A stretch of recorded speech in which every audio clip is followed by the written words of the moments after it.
Hi hello welcome back to our channel. ಬನ್ನಿ friends, ನಮ್ಮ ಬ್ಲಾಗ್ನ ಸ್ಟಾರ್ಟ್ ಮಾಡೋಣ. ನಮ್ಮ ಬ್ಲಾಗಲ್ಲಿ ಇವತ್ತು ಏನು ವಿಶೇಷತೆ ಇದೆ ಅಂತ ನೋಡೋಣ ಬನ್ನಿ ಫ್ರೆಂಡ್ಸ್. ಹಾಗೆ ನೋಡಿರಿ, ಯಾರೆಲ್ಲ ಹೊಸದಾಗಿ ನೋಡ್ತಾ ಇದ್ದೀರಾ ಪೂರ್ತಿ ವಿಡಿಯೋನ ವಾಚ್ ಮಾಡಿರಿ. ಹಾಗೆ ಸಬ್ಸ್ಕ್ರೈಬ್ ಆಗಿರಿ, ಎಲ್ಲ ಲೈಕ್ ಮಾಡಿರಿ, ಶೇರ್ ಮಾಡಿರಿ ಮತ್ತು ಸಪೋರ್ಟ್ ಮಾಡಿರಿ. ಬನ್ನಿ ಫ್ರೆಂಡ್ಸ್, ಈ ಬ್ಲಾಗಲ್ಲಿ ಏನು ವಿಶೇಷತೆ ಇದೆ ಅಂತ ನೋಡೋಣ. ಹಾಗೆ ನೋಡಿರಿ ಫ್ರೆಂಡ್ಸ್, ಈ ಬ್ಲಾಗಲ್ಲಿ ಏನು ವಿಶೇಷತೆ ಇದೆ ಅಂದರೆ ಇವತ್ತು ನಾನು ನೋಡಿರಿ ಸುಮ್ಮನೆ ಕುಂದಿರ್ಲಾರ್ದೆ ಒಂದು ಬೆಕ್ಕು ಮರಿ, ಪಕ್ಕದ ಮನೆ ಮರಿ ಆಡ್ಸೋಕ್ಕೆ ಹೋದೆ. ಆ ಮರಿ ನಮ್ಮ ಮನೆಯಲ್ಲಿ ಬಂದು ಇಡೀ ದಿನ ಕುತ್ಕಂತು ಅಂತ ನಾನು ಎಷ್ಟು ನಮ್ಮ ಮಿನ್ನು ಇತ್ತಲ್ರಿ ಫ್ರೆಂಡ್ಸ್, ಅದಕ್ಕೆ ನನಗೆ ಬೆಕ್ಕಿನ ಮರಿ ಅಂದರೆ ತುಂಬ ಇಷ್ಟ. ಅದಕ್ಕೆ ಅದನ್ನು ನಾನು ತಗೊಂಡು ಸ್ವಲ್ಪ ಹೊತ್ತು ಆಡಿಸಿದೆ ಕುಂದರ್ಸ್ಕೊಂಡು. ಆಮೇಲೆ ನಮ್ಮ ಮನೆಯಲ್ಲಿ ಮಲಗಿತ್ರಿ ಸೋಫಾ ಸೆಟ್ ಮೇಲೆ ಮಲಗಲಿ ಬಿಡಿ ಅಂತ ಬಿಟ್ಟಿದ್ದೆ. ಆಮೇಲೆ ಪಕ್ಕದ ಮನೆಯವರು ಅದಕ್ಕೆ ಹಿಡ್ಕೊಳಕ್ಕೆ ಬಂದರು. ಅವ್ರದ್ದು ಮರಿಯಾಗಿತ್ತಲ್ಲ, ಅದಕ್ಕೆ ತಗೊಂಡು ಹೋಗಕ್ಕೆ ಬಂದರು. ಅದನ್ನು ನಾನು ಕೊಡ್ಲಿಕ್ಕೆ ಹೋದೆ ಫ್ರೆಂಡ್ಸ್. ಆ ಮರಿ ನಾನು ಕೊಡ್ತಾಯಿದ್ದೆ ಅಂತ ಅದು ಕಚ್ಚಿದ್ದಲ್ಲ ಫ್ರೆಂಡ್ಸ್, ಸ್ವಲ್ಪ ಅದು ಗಟ್ಟಿಯಾಗಿ ನನ್ನ ಕೈಗೆ ಹಿಡಿದಿದ್ದದು. ಆ ಹಿಡಿದಿದ್ದಕ್ಕೆ ಸ್ವಲ್ಪ ಅದರದ್ದು ಉಗುರು ಇರುತ್ತಲ್ಲ ಫ್ರೆಂಡ್ಸ್, ಆ ಉಗುರು ಸ್ವಲ್ಪ ಚುಚ್ಚಿಬಿಡ್ತು ನನ್ನ ಕೈಯಿಗೆ. ಅದರಲ್ಲಿ ಚುಚ್ಚಿದ್ರೆ ಅದು ಬ್ಲಡ್ ಬರಬಾರ್ದಂತೆ, ಬ್ಲಡ್ ಬಂದರೆ ಇಂಜೆಕ್ಷನ್ ಮಾಡಿಸ್ಬೇಕಂತೆ. ಅದು ಬ್ಲಡ್ ಬಂದುಬಿಡ್ತು.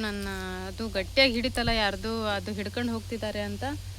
ಅದಕ್ಕೆ ನನ್ನ ಕೈಯಲ್ಲಿ ಬ್ಲಡ್ ಬಂದಕ್ಕೆ ನೋಡಿರಿ, ನಾನು ಸುಮ್ಮನೆ ಕುಂದರ್ಲಾರ್ದೆ ಹೋಗಿ ಇಂಜೆಕ್ಷನ್ ಮಾಡಿಸ್ಕೋಬೇಕಾಯ್ತು. ನಾನು ಹೋಗಿ ಒಂದು ಪೆನ್ಸಿಲ್ ಇಂಜೆಕ್ಷನ್, ಟಿ ಇಂಜೆಕ್ಷನ್ ಅಂತಾರಲ್ಲ, ಅದನ್ನು ಮಾಡಿಸ್ಕೋಬೇಕು ಅಂತ ಹೋದೆ. ಅವ್ರು ನೋಡಿದರೆ ನನಗೆ ಒಂದು ಚೀಟಿ ಬರೆದು ಕೊಟ್ಟರು. ಅದು ರಾತ್ರಿ ಆಗಿತ್ತು, ಅಂದರೆ ಅದು 5 ಗಂಟೆ ಆಯಿತು ಕಚ್ಚೋದು. ಅದು 5 ಗಂಟೆ ಆಗಿತ್ತು ನನಗೆ ಆ ಥರ ಅದರದ್ದು ಉಗುರು ಚುಚ್ಚಿದ್ದು. ಅದು 24 ಗಂಟೆ ಒಳಗಡೆ ಇಂಜೆಕ್ಷನ್ ಮಾಡಿಸ್ಬೇಕಂತಲ್ಲ. ನಂದು ನಮ್ಮ ಮನೆಯವರು ಕೆಲಸದಿಂದ ಬಂದು ಅವ್ರಿಗೆ ಹೇಳಿ ಎಲ್ಲ ತೋರಿಸಿದ ಮೇಲೆ ಅವರು ಮಾಡಿಸ್ಕೊಂಡು ಬರೋಣ ಅಂತ ರಾತ್ರಿ 8:30 ಆಗಿತ್ತು ನೋಡ್ರಿ. ಇಲ್ಲಿ ಯಾವುದು ಹಾಸ್ಪಿಟ್ಲ್ ತೆಗ್ದಿರಲ್ಲ ಅಂತ ನೋಟಿ ಗೌರ್ಮೆಂಟ್ ಹಾಸ್ಪಿಟ್ಲಿಗೆ ಹೋದ್ವಿ ನಾವು. ಅಲ್ಲಿ ಇರ್ತಾರೆ ಅಲ್ಲ ಫ್ರೆಂಡ್ಸ್, ನೈಟ್ ಡ್ಯೂಟಿ ಡಾಕ್ಟರ್ಸ್ ಎಲ್ಲ ಇರ್ತಾರೆ, ಸಿಸ್ಟರ್ಸ್ ಎಲ್ಲ. ಅವ್ರು ನೋಡಿದರು ಯಾವ ಥರ ಅಂದರೆ ನೋಡಿರಿ ಫ್ರೆಂಡ್, ಈ ಥರ ಆಗಿದೆ ನೋಡಿರಿ, ಈ ಥರ ಆಗಿದೆ ನೋಡಿರಿ. ಅದು ರಕ್ತ ಬಂತು ನೋಡಿರಿ. ಇವತ್ತು ಮಾತ್ರ ಫುಲ್ ಕೆಂಪಾಗಿದೆ, ಈ ಥರ ಆಗಿದೆ ನೋಡಿರಿ ಫ್ರೆಂಡ್ಸ್. ಅದಕ್ಕೆ ನೋಡಿ ಗಾಯ ಆಗಿದೆ, ಬ್ಲಡ್ ಬಂದಿದೆ ಅಂತ ಅದು ಇಂಜೆಕ್ಷನ್ ಬರೆದಿದ್ದಾರೆ ರೀ ಅವರು. ನೋಡಿರಿ ಈ ಥರ ಆಗಿದೆ ನೋಡಿರಿ.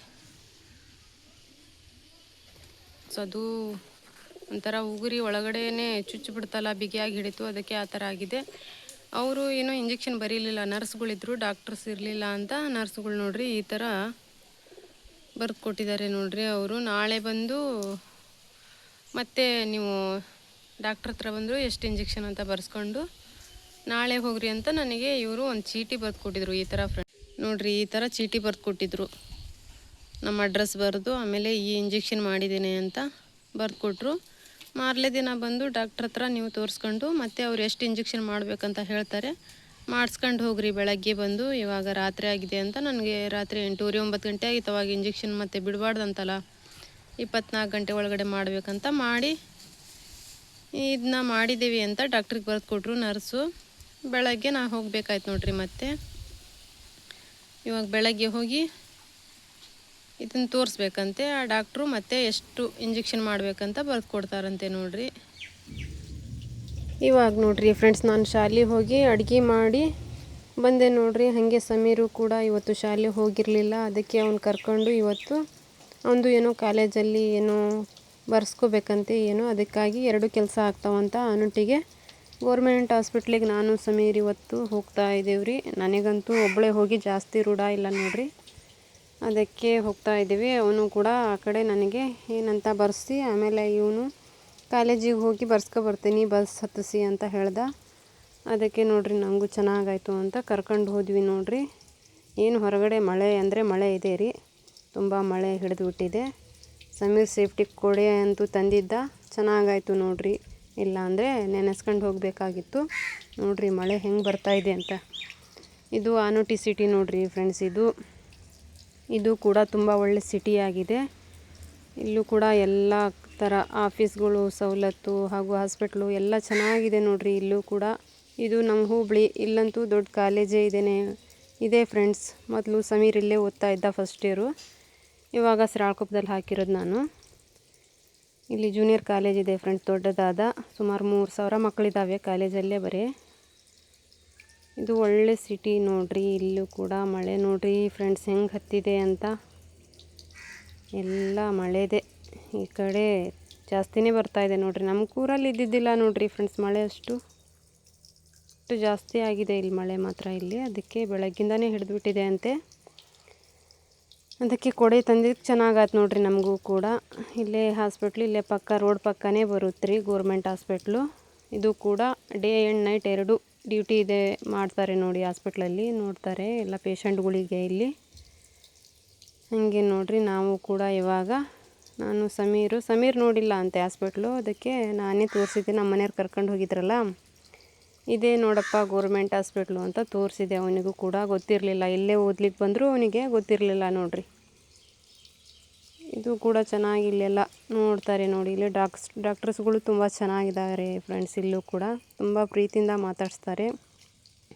ಒಳ್ಳೆಯದ್ರಿಂದ ಪೇಷಂಟ್ಗಳ್ನ ನೋಡ್ತಾರೆ ನೋಡ್ರಿ ಇಲ್ಲೂ ಕೂಡ. ಇವಾಗ ನೋಡ್ರಿ ಫ್ರೆಂಡ್ಸ್ ನಾನು ಆನಟ್ಟಿ ಹಾಸ್ಪಿಟ್ಲಿಗೆ ಹೋಗಿ ಬಂದೆ. ಶಾಲೆಗೆ ಹೋಗಿ ಸ್ವಲ್ಪ ಬೇಗ ಅಡುಗೆ ಮುಗಿಸ್ಕೊಂಡು ಮತ್ತೆ ಹಾಸ್ಪಿಟ್ಲಿಗೆ ಹೋದೆ. ಅಲ್ಲಿ ಡಾಕ್ಟ್ರ್ ಇದ್ದರು. ಅವ್ರು ನೋಡಿದರು ಗಾಯ ಆಗಿದೆ ಅಂಥೇಳಿ, ಬ್ಲಡ್ ಬಂದಿದೆ, ಅದಕ್ಕೆ ಇಂಜೆಕ್ಷನ್ ಮಾಡಬೇಕಂಥೇಳಿ ಅವರು ನನಗೆ 4 ಇಂಜೆಕ್ಷನ್ ಬರೆದ್ರು ಫ್ರೆಂಡ್ಸ್. ಅದು 5 ಬರೀತಾರೆ. ಗಾಯ ಹೆಂಗಾಗುತ್ತೆ ಅದ್ರ ಮೇಲೆ ನೋಡಿ ಬರೀತಾರೆ. ಚಿಕ್ಕ ಹಾಗೆ ಜಿಬ್ರಿದಂಗಿದ್ರೆ ಚಿಂಟು ಅದು 2, 3 ಮಾಡ್ತಾರೆ. ಇದು ಸ್ವಲ್ಪ ಬ್ಲಡ್ ಬಂದಿರೋದ್ರಿಂದ 4. ಏನಾದರೂ ಬಾಯಿಯಿಂದ ಕಚ್ಚಿದ್ದಿದ್ರೆ ಅದು 5 ಇಂಜೆಕ್ಷನ್ ಬರೀತಾರಂತೆ. ಅದಕ್ಕೆ ನನಗೆ ಅವ್ರು 4 ಇಂಜೆಕ್ಷನ್ ಬರೆದ್ರು ಫ್ರೆಂಡ್ಸ್. ಬರೆದು ಮತ್ತೆ ಬಂದು ಮಾಡಿಸ್ಕೊಳ್ರಿ 3 ದಿನ ಬಿಟ್ಟು ಅಂಥೇಳಿ ನನಗೆ ಅವರು ರೇಷನ್ ಕಾರ್ಡು ಆಧಾರ್ ಕಾರ್ಡ್ ಎಲ್ಲ ತಗೊತಾರೆ ಫ್ರೆಂಡ್ ಗೌರ್ಮೆಂಟ್ ಹಾಸ್ಪಿಟ್ಲಲ್ಲಿ. ತಗೊಂಡು ಇಂಜೆಕ್ಷನ್ ಬಂದು ಮಾಡಿಸ್ಕೊಳ್ರಿ ಸೋಮವಾರ ದಿನ 3 ದಿನ ಆದಮೇಲೆ ಅಂತ ಎಲ್ಲ ಡೇಟ್ ಪ್ರಕಾರ ಸೀರಿಯಲ್ ನಂಬರ್ ಹಾಕಿ ಡೇಟ್ ಪ್ರಕಾರ ಬರೆದು ಕೊಟ್ಟಿದ್ದಾರೆ ರೀ ಡಾಕ್ಟ್ರು. ಅದನ್ನು ತಗೊಂಡು ಬರಬೇಕಾಯ್ತು ನೋಡಿ. ಹೋಗಿ ನಾನು ನೋಡ್ರಿ ಫ್ರೆಂಡ್ಸ್ ಈ ಥರ ಬರೆದು ಕೊಟ್ಟರು ಡಾಕ್ಟ್ರು. ನೋಡಿ ಗಾಯ ಯಾವ ಥರ ಇದೆ ಅಂತ ಹೇಳಿ ಒಂದು ಇಂಜೆಕ್ಷನ್ ಮಾಡಿಸ್ಕೊಂಡಿದ್ದೀನಿ ಅಂತ ಹೇಳಿದೆ ನಾನು. ಅದಕ್ಕೆ ನೋಡ್ರಿ ಇದು ಇಂಜೆಕ್ಷನ್ ಇದು ಮಾಡಿದರು. ಇದರಲ್ಲಿ 2 ಮಾಡಿಸ್ಕೊಳ್ರಿ, ಇದು ಬೇಡ, ಇದು ಮಾಡಿಸ್ಕೊಳೋದು ಬೇಡ ಅಂಥೇಳಿ 8 ಮಾರ್ಕ್ ಹಾಕಿದ್ದಾರೆ. ಇದೊಂದು ಲಾಸ್ಟ್ ಇಂಜೆಕ್ಷನ್ ನೋಡ್ರಿ ಯಾವ ಥರ ಬರುತ್ತೆ ಅಂದರೆ 3 ದಿನ, 5 ದಿನ, 7 ದಿನ, ಆಮೇಲೆ 15 ದಿನಕ್ಕೊಂದೇನೋ ಇದು. ಈ ಥರ ನನಗೆ 4 ಇಂಜೆಕ್ಷನ್ ಬರೆದು ಕೊಟ್ಟರು ನೋಡ್ರಿ. ಇವಾಗ ಇದೇ ಒಂದು 20 ದಿನ ಆಗುತ್ತೆ ನೋಡ್ರಿ. 20 1 ತಿಂಗಳ ಗಂಟಲೆ ಆಗುತ್ತೆ ನೋಡ್ರಿ ಇವು ಇಂಜೆಕ್ಷನ್ ಮಾಡಿಸ್ಕೊಂಡ್ಲಿ. ಒಟ್ನಲ್ಲಿ ಸುಮ್ಮನೆ ಕುಂದರ್ಲಾರ್ದೆ ನಾನು ಕೂಡ 4 ಇಂಜೆಕ್ಷನ್ ಮಾಡಿಸ್ಕೊಂಡಂಗೆ ಆಯ್ತು ನೋಡ್ರಿ. ಈ ಥರ ಇರುತ್ತೆ ನೋಡ್ರಿ.